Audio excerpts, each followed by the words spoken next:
Hello students, അപ്പോൾ ഇന്നത്തെ ക്ലാസ്സിലേക്ക് കടക്കാം. ഇന്ന് നമ്മൾ പഠിക്കാൻ പോകുന്നത് chi-square test as a test of goodness fit. അപ്പോൾ chi-square ടെസ്റ്റിൽ as a goodness of fit എന്ന് പറഞ്ഞിട്ടുണ്ടെങ്കിൽ എന്താണ് അർത്ഥം? It is to test whether there is goodness of fit between observed frequencies and expected frequencies. Okay, observe frequencies എന്ന് പറഞ്ഞിട്ടുണ്ടെങ്കിൽ ഇപ്പോൾ ഒരാളുടെ ഹൈറ്റ് അല്ലെങ്കിൽ വെയിറ്റ്, അത് അയാളുടെ ഹൈറ്റും വെയിറ്റും നമുക്ക് ചേഞ്ച് ചെയ്യാൻ പറ്റില്ല.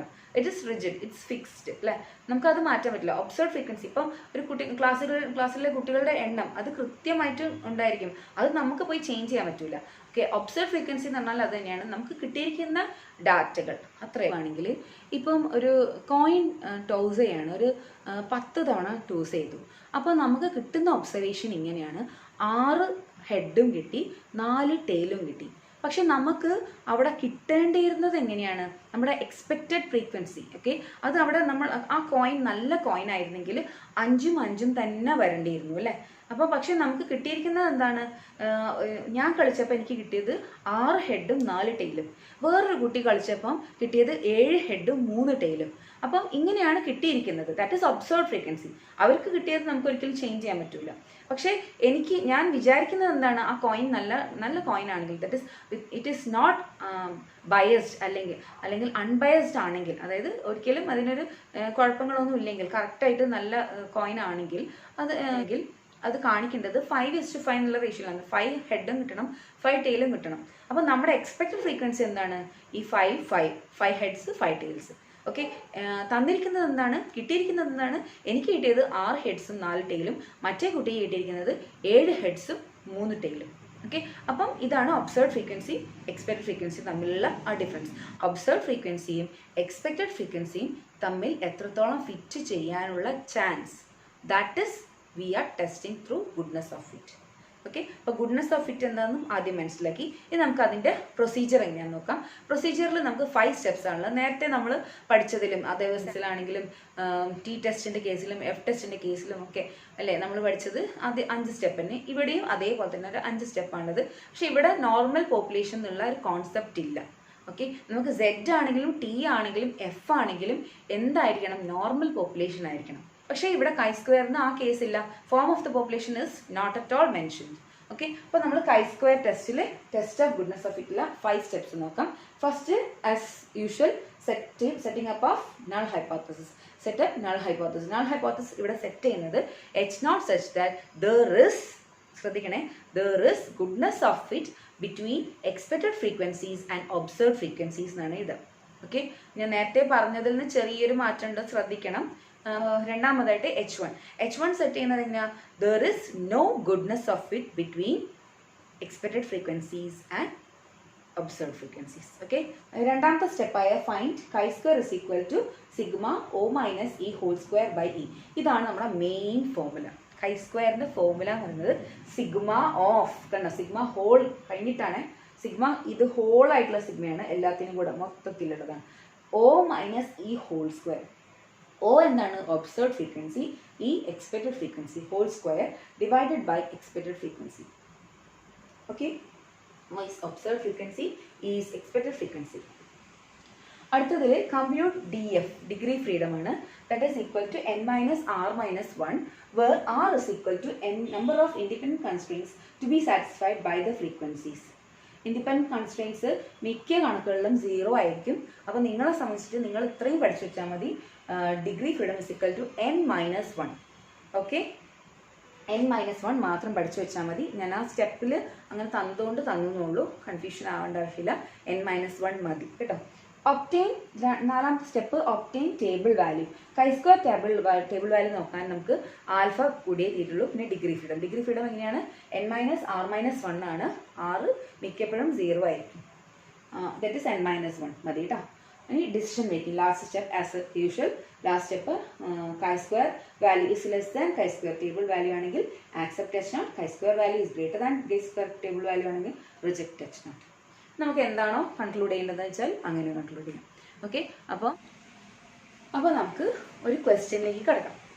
A sample analysis of examination result of 200 students were made. It was found that 46 students had failed, 68 secured third class, 62 secured second class, and the rest were placed in first class.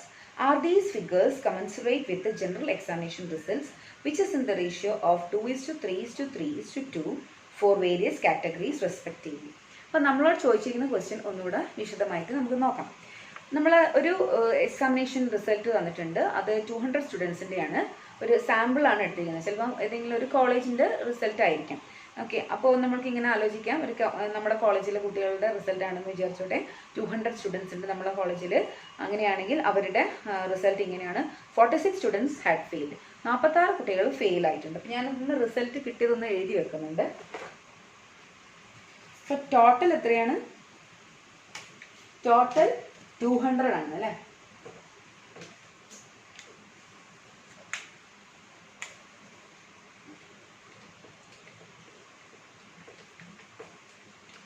Total 200 students ഉണ്ട്. It was found that 46 students had failed. അപ്പം 46 കുട്ടികളാണ് fail ആയിട്ടുള്ളത്. Okay, പിന്നെ it was found that 46 students had failed. 68 secured third class. അപ്പോൾ third class കിട്ടിയവരുടെ എണ്ണം എത്രയാണ്? 68. And second class കിട്ടിയത് 62.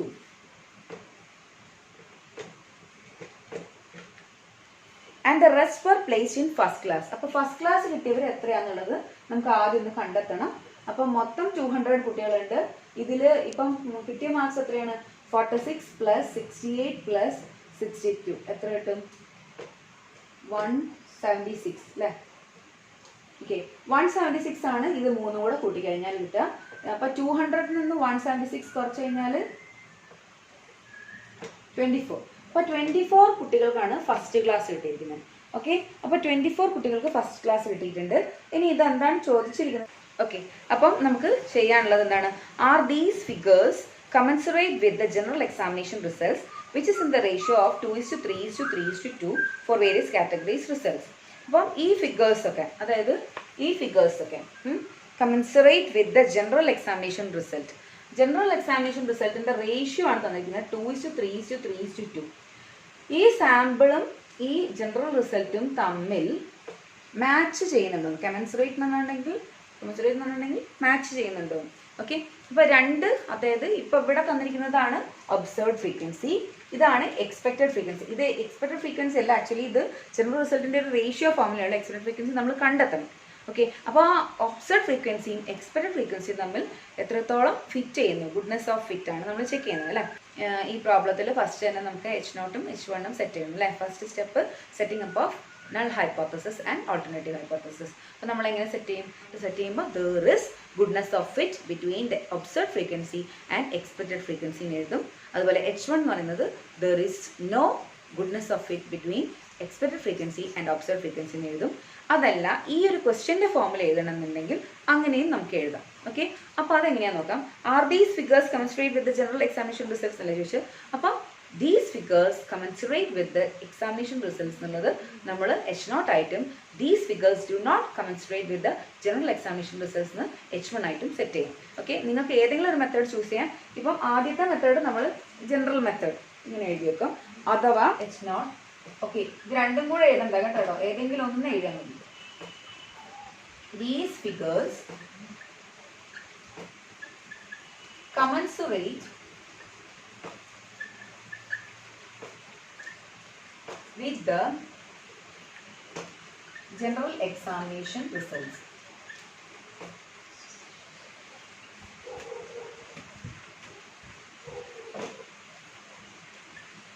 രണ്ടാമത്തത് H1 എന്താണ്?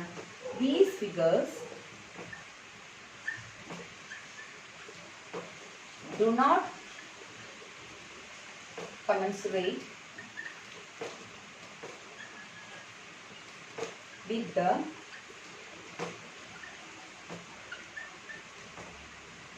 general examination results. ഓക്കെ, അപ്പോൾ ഫസ്റ്റ് സ്റ്റെപ്പ് ഓൾറെഡി ആയിട്ടുണ്ട്. ഇനി സെക്കൻഡ് സ്റ്റെപ്പ് എന്താണ്? ഫൈൻഡ് chi-square അല്ലേ. chi-squareന്റെ ഫോർമുല എന്താണ്? Sigma O - E whole square by E. ഇത് ഒട്ടാകെയാണ് കേട്ടോ.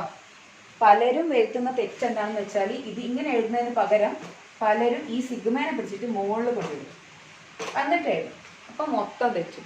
അപ്പം ശ്രദ്ധിക്കേണ്ട കാര്യം എന്ന് പറഞ്ഞാൽ ഈ സിഗ്മ എന്ന് പറയുന്നത് രണ്ടിനും കൂടെ വരുന്നതാണ്. ഡിനോമിനേറ്ററിനും ന്യൂമറേറ്ററിനും കൂടെ ഒരുമിച്ച് വരുന്നതാണ്. അപ്പോൾ ശ്രദ്ധിച്ച് ചെയ്യുക. കൈ സ്ക്വയർ കാണുന്നത് എങ്ങനെയാണ്? O minus sigma of O minus E whole square by E. അങ്ങനെയാണെങ്കിൽ O എങ്ങനെയാണെന്നുള്ളത് കണ്ടുപിടിക്കണം. ഇ കണ്ടുപിടിക്കണം. O മൈനസ് ഇ വേണം. O minus E whole square വേണം. O minus E whole square by E വേണം. അതിൻ്റെ സിഗ്മയാണ് നമുക്ക് വേണ്ടത്.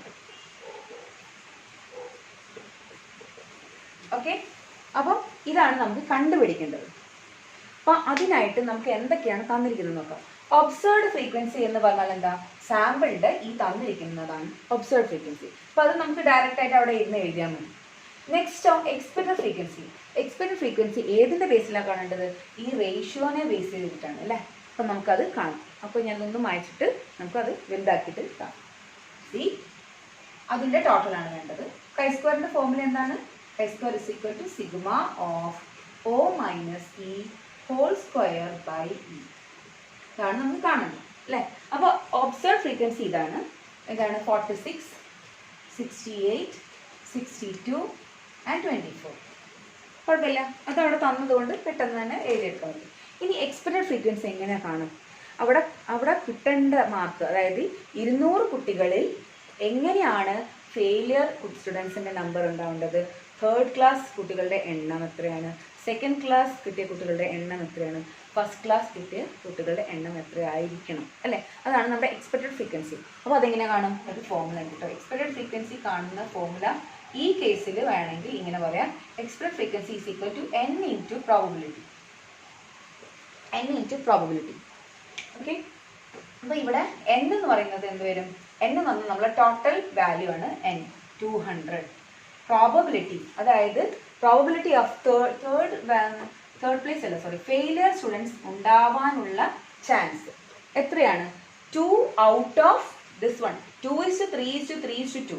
ഇത് ഫെയിലിയർ സ്റ്റുഡൻസ്, ഇവിടെ തേർഡ് ക്ലാസ്, ഇത് സെക്കൻഡ് ക്ലാസ്, ഇവിടെ ഫസ്റ്റ് ക്ലാസ്. ഈ കാറ്റഗറിയാണ് കൊടുത്തിരിക്കുന്നതെന്നാണ് പറഞ്ഞിരിക്കുന്നത്. അപ്പോൾ അങ്ങനെയാണെങ്കിൽ പ്രോബബിലിറ്റി എത്ര വരും? ഇതിൽ 2 ആണ് ഫെയിലിയർ സ്റ്റുഡൻസിൻ്റെ ഫേവർ കണ്ടീഷൻ അല്ലേ. പ്രോബബിലിറ്റി നമ്മൾ എങ്ങനെയാണ് കൺസിഡർ ചെയ്യുന്നത്? Favourable outcomes divide by total number of outcomes. അപ്പോൾ ഇവിടെ റേഷ്യോയിൽ ആയതുകൊണ്ടും നമുക്ക് എന്താ പറയാം? 2 + 3 + 3 + 2 ദാറ്റ് ഈസ് 10 അല്ലേ. 2 + 3 + 3 + 2 which is equal to 10.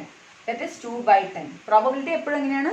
Favourable outcome divided by total number of outcomes. അപ്പോൾ ഇവിടെ ജനറൽ കേസിൽ എങ്ങനെയാണ് വരുന്നത്?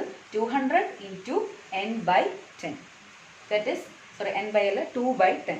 200 × 2/10 എന്ന് പറഞ്ഞാൽ കട്ട് ചെയ്തിട്ട് എത്ര കിട്ടും? 0 കട്ട് ചെയ്താൽ 40 കിട്ടും അല്ലേ. അപ്പോൾ 40 ആണ് expected number of students to be failed. അപ്പോൾ 40 ആയിരിക്കണം ഈ എക്സ്പെക്റ്റഡ് ഫ്രീക്വൻസിയിൽ ഫെയിലിയർ സ്റ്റുഡൻസിൻ്റെ മാർക്ക്. ഓക്കെ, ഇനി നമുക്ക് ഫെയിലിയർ സ്റ്റുഡൻസിൻ്റെ എണ്ണം കിട്ടി അല്ലെ. എക്സ്പെക്റ്റഡ് നമ്പേഴ്സ് ആണ്. ഇനി നമ്മൾ തേർഡ് ക്ലാസ് കുട്ടികളുടെ എണ്ണം അതെങ്ങനെയാണ്? ടോട്ടൽ 200 ഇൻറ്റു ഇവിടെ തേർഡ് ക്ലാസ് കിട്ടേണ്ട റേഷ്യോ 3 ആണ്. 3 ഔട്ട് ഓഫ് എത്രയാണ്? 10. 3 out of 10 that is cut ചെയ്ത് കഴിഞ്ഞാൽ നമുക്ക് എത്ര കിട്ടും? 60 കിട്ടും അല്ലേ. 200 × 3/10. അപ്പം 0 കട്ട് ചെയ്താൽ 20 × 3 ദാറ്റ് ഈസ് 60. അപ്പോൾ നമുക്ക് ഇവിടെ കിട്ടി 60 ആണ്. ഇതാണ് expected frequency. Okay, next second class കിട്ടിയവരുടെ കുട്ടികളുടെ എണ്ണം എന്ന് പറയുമ്പോൾ out of 200 students 3/10 again it is 60. Then last first class കിട്ടിയത് 200 ഔട്ട് ഓഫ് 2 × 10 2/10 ദാറ്റ് ഈസ് 40. അപ്പോൾ 40. ഓക്കെ, സെയിം നമ്പർ ആയതുകൊണ്ട് നമുക്ക് പെട്ടെന്ന് ചെയ്ത് കഴിയാൻ പറ്റി. ഇനി അപ്പോൾ നമുക്ക് എക്സ്പെക്റ്റഡ് ഫ്രീക്വൻസിയും കിട്ടി, ഒബ്സർവ് ഫ്രീക്വൻസി കിട്ടി. ഇനി പെട്ടെന്ന് ചെയ്തൂടെ? ആ വാല്യൂസ് നമ്മൾ കണ്ടെത്തിയാൽ പോരെ. സ്പീഡ് ചെയ്യാം അല്ലേ. 46 - 40 അതാണ് 6. 68 - 60 8. 62 - 60 2. 24 - 40 is -16. ഓക്കെ, ഇനി ഇതിൻ്റെയൊക്കെ സ്ക്വയർ ചെയ്യാം. O - e ഹോൾ സ്ക്വയർ ആണ് നെക്സ്റ്റ് കോളം. അപ്പോൾ 36, 64, 2 square 4, 256. ഇതിൻ്റെ സമ്മേഷൻ അല്ല കേട്ടോ വേണ്ടത്, നമുക്ക് ഇതിൻ്റെ സമ്മേഷനാണ്. ഇനി നമുക്കത് ചെയ്യണം അല്ലേ. അപ്പം അടുത്തത് 36 ഡിവൈഡഡ് ബൈ 40. ഞാനൊരു കാര്യം ചെയ്യാൻ ആദ്യത്തേൽ മാത്രം അങ്ങനെ എഴുതാം, ബാക്കി നിങ്ങൾ സ്വന്തമായി ചെയ്താൽ മതി. 36 ഡിവൈഡ് ബൈ 40 ഒന്ന് കാൽക്കുലേറ്റ് എടുത്ത് ചെയ്യട്ടോ. ഞാനിവിടെ ചെയ്ത് വെച്ചിട്ടുണ്ട്. റിസൾട്ട് 0.9.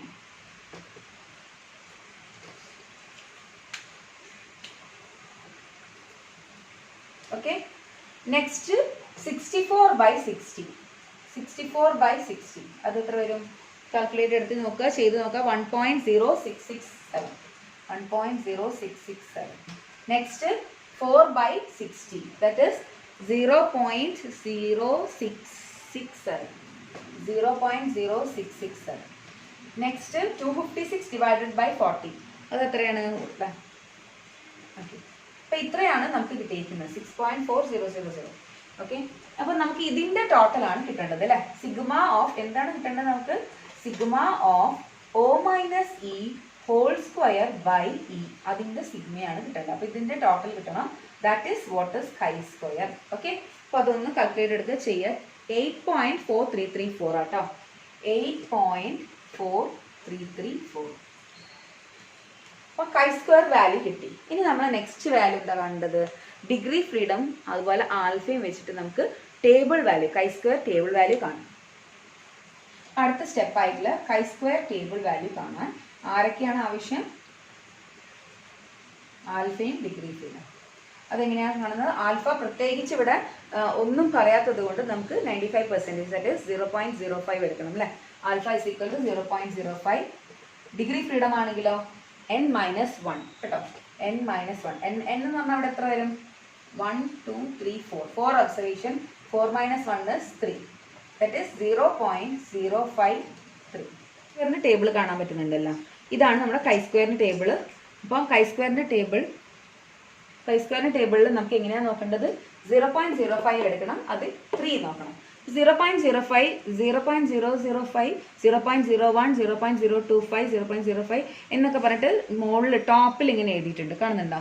അപ്പം അതിൽ 0.05-ൽ 3 എടുക്കേണ്ടത്. 0.05ൻ്റെ ലൈൻ ഇതാണ് കേട്ടോ. ഓക്കെ, ഇനി 3 ഇവിടെ ലെഫ്റ്റ് സൈഡിൽ ഡിഗ്രി ഫ്രീഡം കൊടുത്തിട്ടുണ്ടാവും. അപ്പോൾ 3-ൽ 0.05 എടുക്കുമ്പോൾ എത്ര കിട്ടും? ഇതാണ് കിട്ടുക അല്ലേ? 7.81 കാണുന്നുണ്ടോ? 7.81 അല്ലേ? ഓക്കെ, 3-ൽ 0.05 എന്ന് പറയുമ്പോൾ 7.81. അപ്പോൾ 7.81 ആണ് നമ്മുടെ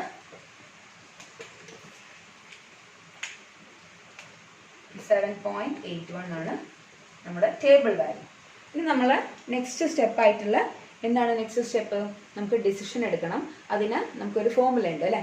കൈ square value, if chi square value is less than chi square value less than chi square table value ആണെങ്കിൽ accept H naught. Chi square value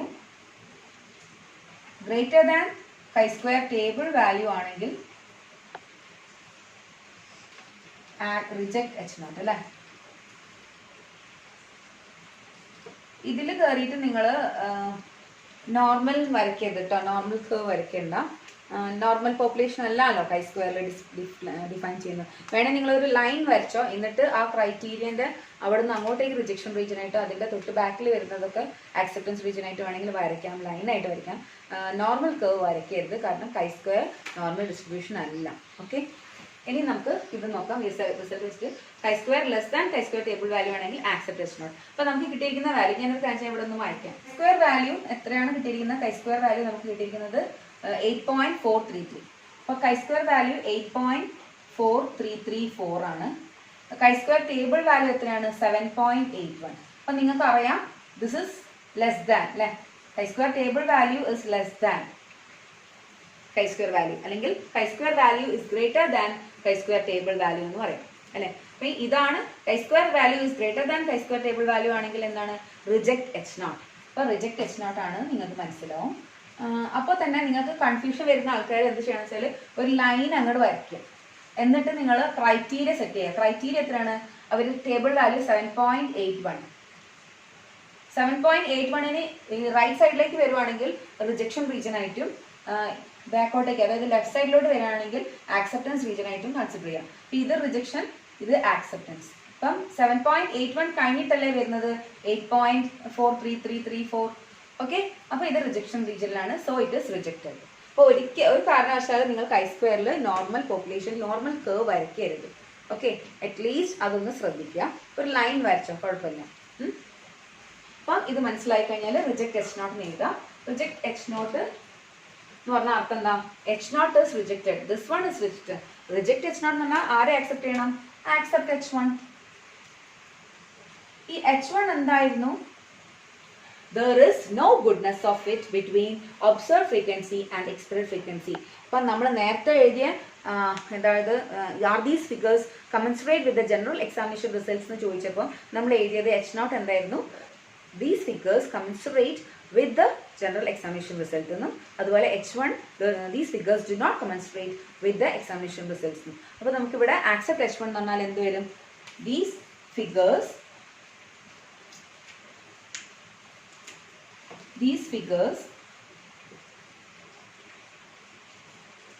do not commensurate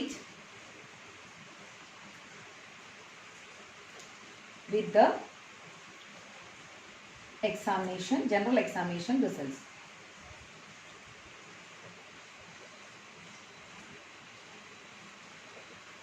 Okay, ഇനി അതല്ല ഇത് തന്നെ എഴുതാലും മതി. There is no goodness of fit between observed frequency and expected frequency. അതായത് അർത്ഥം എന്താണ്? ഈ തന്നിരിക്കുന്ന ഒബ്സർവ്ഡ് ഫ്രീക്വൻസിയും അതുപോലെ ഈ എക്സ്പെക്റ്റഡ് ഫ്രീക്വൻസിയും തമ്മിൽ no goodness of fit match ചെയ്യുന്നില്ല എന്ന് തന്നെയാണ് അർത്ഥം അല്ലേ. അപ്പോൾ നമുക്ക് ഇവിടെ പ്രകാരം പറയുകയാണെങ്കിൽ these figures do not commensurate with the general examination result. ഈ ജനറൽ എക്സാമിനേഷൻ്റെ റിസൾട്ടിൻ്റെ റേഷ്യോ എന്താണോ അത് ഈ സാമ്പിളിൻ്റെ റിസൾട്ട് ഫോളോ ചെയ്യുന്നില്ല. ഓക്കെ, അപ്പം എന്താണ് ജനറൽ എക്സാമിനേഷൻ്റെ റിസൾട്ട് 2:3:3:2 ആണെങ്കിൽ ആ ഒരു റേഷ്യോയിലല്ല ഏത് കിടക്കുന്നത്? നമ്മൾ എടുത്തിരിക്കുന്ന ആ കോളേജിൻ്റെ കുട്ടികളുടെ 200 കുട്ടികളുടെ റിസൾട്ട് ഈ ഒരു റേഷ്യോയിൽ അല്ല എന്ന് തന്നെയാണ് നമുക്ക് കിട്ടിയിരിക്കുന്നത്. ഓക്കെ, അപ്പം ഇത് മനസ്സിലായി വിചാരിക്കുന്നു. ഇനി നമുക്ക് നെക്സ്റ്റ് പ്രോബ്ലത്തിലേക്ക് കിടക്കാം.